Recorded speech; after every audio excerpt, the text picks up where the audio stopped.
Hey everybody, it's Jason with Parallel Reality, coming back with you here today with an article from The Federalist. This is dated June 30th, and I have a sneeze building up, so I apologize if something comes out here soon. But the article is called, "We Still Have an Imperial Judiciary, Yet Trump Continues to Exercise Extreme Restraint." This is one of those things I have a problem with people on the left calling Trump an authoritarian, where it's like, if he was an authoritarian, he would just blatantly disregard anything any of the courts say. But even when the lower courts say something or tell him to do something that they technically can't do, he says we're still going to follow the court. So can't really call him an authoritarian based on that alone.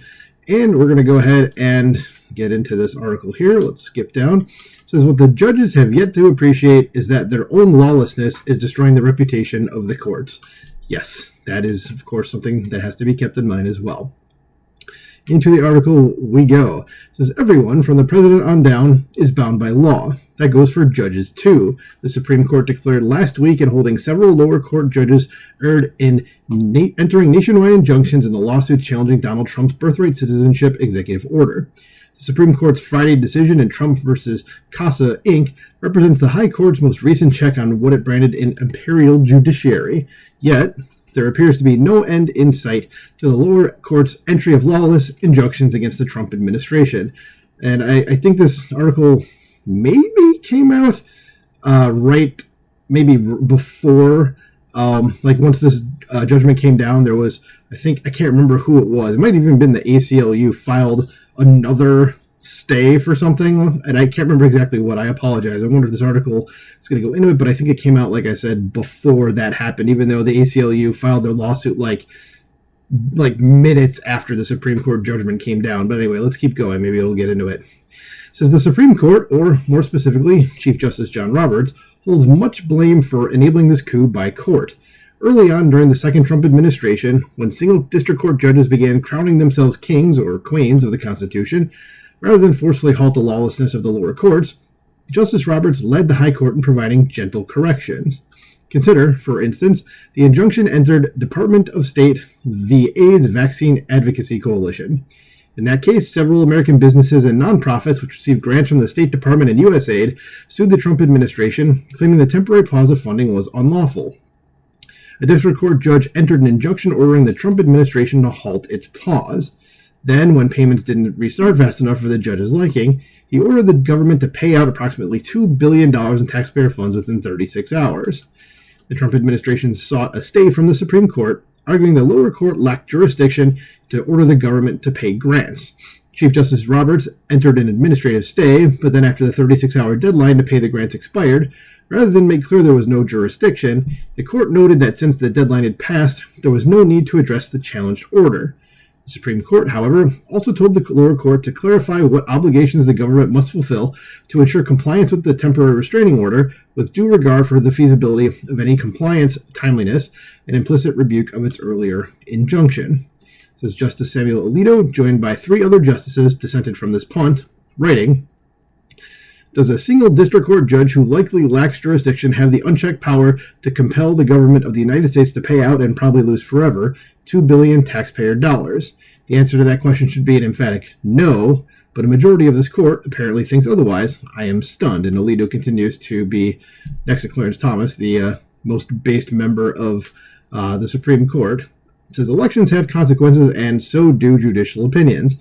And the Supreme Court's refusal to clamp down on the district court's lawless order has emboldened the judicial activist judges handpicked by plaintiffs' attorneys seeking to thwart the president's American First Agenda. It should be America First Agenda, not American First Agenda, but you get the point. After all, imperial judges face no practical consequences. Given the closely divided Congress, they won't be impeached. And reversal comes at no cost to judges. It isn't like they can be held in contempt. And can't something about that be done? Pass a bill, obviously, or something like that. But let's keep going here. It says shaming won't work either, as the judges recognize ideology and not intellectual prowess is driving their decision, so they don't view being overturned as a blemish on their judicial record, especially given the accolades they receive from anti-Trump politicians, pundits, and the public. This consequence-free environment, coupled with the Supreme Court's dithering, explains why the lower courts not only continue to issue lawless orders, but, in some cases, ignore the holdings issued by the appellate courts, including the Supreme Court. On the lawless order front, A clear example exists in the May 21st, 2025 standing order issued by the United States District Court for the District of Maryland, which directs the clerk to automatically enter an injunction against the Trump administration, barring the removal or change of legal status of any alien detained in Maryland who has filed a habeas petition. That standing order grants an automatic injunction, even in cases where the district court lacks jurisdiction or the claims are frivolous. In fact, so blatantly lawless is the district court's standing order that last week the Trump administration sued all 15 federal judges in District of Maryland, arguing the judge's issuance of the standing order represents a violation of federal law governing injunctions and the limits Congress placed on the lower court's jurisdiction in immigration cases. The Trump administration's unorthodox lawsuit highlights how hamstrung the president is when faced with the judiciary gone wild. Yeah, it's like we elected a president. We did not elect judges, especially district judges, like to run the country for us. You guys are operating out of bounds, but everyone's trying to stop Trump from doing things that the people overwhelmingly want. So this just doesn't seem right that they can do it. So I remember saying this, and I was just like, can he actually, you can sue the judges? It just seems like something you don't hear about, But yeah, I guess, why wouldn't you be able to? But like I said, at the same time, you're like, can they do that? You just never hear about it. It says that lawsuit also represents the president's efforts to go on offense, with the Trump administration, to date, forced instead to defend over 100 lawsuits. And notwithstanding the clear illegality of many of the lower court orders, the president has remained committed to obey the lawless orders until he succeeds in obtaining a stay from the Circuit Court of Appeals or the Supreme Court. However, several lower court judges have proven themselves incorrigible in ignoring appellate court decisions and continuing to enjoin the Trump administration even after the president has prevailed on appeal. For instance, a federal court judge in Maryland ordered the reinstatement of 3 commissioners of the Consumer Product Safety Commissions, or CPSC, whom President Trump had fired. The Maryland federal judge ordered their reinstatement even though the Supreme Court recently stayed similar orders reinstating the members of the Merit System Protections Board, or MSPB, and the National Labor Relations Board, NLRB, whom the president had fired. Again, is he not allowed to be the president, or what do we want to do here? So the Trump administration is now seeking a stay of the CPSC commissioners' reinstatement, but in the meantime, the commissioners the president fired are wreaking havoc on the CPSC by terminating newly hired employees and reversing the decisions the Trump-appointed replacements had instituted. Oh, so I hadn't heard that, but that's fun. So last week also saw another federal court judge enter an order at odds with the Supreme Court decision only hours old. In DHS versus DVD, the Supreme Court stayed the lower court's injunctions that barred the DHS from removing aliens to third countries. Yeah, this was the thing I was talking about, I think. This absence of compliance with detailed procedures. Within hours of the Supreme Court staying that injunction, the district court entered an order declaring the Supreme Court's decision had no bearing on the court's separate order enforcing that injunction. Yes, this is the exact thing I was talking about earlier. It says, rather than ignore the lower court's lawless order, the Trump administration asked the Supreme Court to clarify its decision and make clear that because it had stayed the lower court's injunction, the judge could not enforce that state injunction.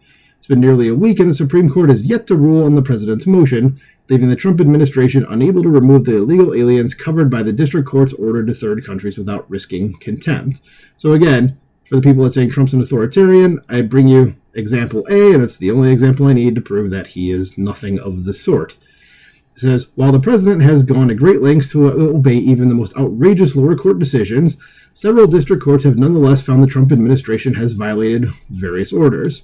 For instance, Judge James Boasberg, who's like public enemy number 1 because of what he's doing, found probable cause existed that the Trump administration committed criminal contempt of court in the immigration case of JGG v. Trump. In other cases, the judges, rather than proceed with contempt, have instead entered additional orders to enforce the previously entered injunctions. For instance, in Pasito versus Trump, a federal judge in Washington state entered an order on a motion to enforce, directing the Trump administration to process over 100 immigrants. It says the judiciary's micromanagement of the executive branch seems sure to continue, but one must wonder what would happen if Trump decided he's done following the lawless orders of the district courts, making the executive branch the check on the Imperial Judiciary. How could the courts practically hold the Trump administration in contempt? I'd be curious to actually know the answer to that myself, because I do not know. It says fines and imprisonment represent the typical consequences for contempt, but who would be fined or arrested? Judge Boasberg seemed to think that he could figure out someone responsible by questioning the Trump administration officials to learn who gave the particular directives that the federal judge concluded violated his order not to remove aliens to El Salvador. Yet communications between attorneys and their clients as well as between the president and his advisors, are privileged. The judges know as much and surely see no practical way to enforce their orders or to hold the Trump administration in contempt, but they likewise also know that the spectacle of finding the Trump administration in contempt will damage the president. That's probably part of the reason why Trump isn't doing anything, because he knows it's going to make him look bad, and then, your MSNBCs and CNNs are just going to be able to go out there and be like, oh my god, look, he is an authoritarian, and fascism, and all the words that they don't seem to actually know the meanings of, but use anyway. So, there you go. So, the last couple of sentences here, it says, however, what the judges have yet to appreciate is that their own lawlessness is destroying the reputation of the courts, and that Americans are beginning to hold the judges in contempt is a far worse consequence, both for the courts and our country. Yeah, because people will just stop listening to the courts entirely and just be like, well, why should we listen to you? So, another president gets in, and, what if a Democrat gets in and as a Republican court goes, yeah, we're not going to do that? Same thing happens. It happens both ways. And you know that this is just a bunch of activist groups that are trying to stop Trump from doing things that, again, most people want to actually happen, like deportations, which is, I think last time I saw was it polling at 70% want the mass deportation. So it's rather overwhelming. But anyway, what do you guys think about this? Do you think Trump should listen to the courts? Do you think he shouldn't listen to the courts? Let me know in the comments below. Please like, share, and subscribe, and I will talk to you soon. Bye.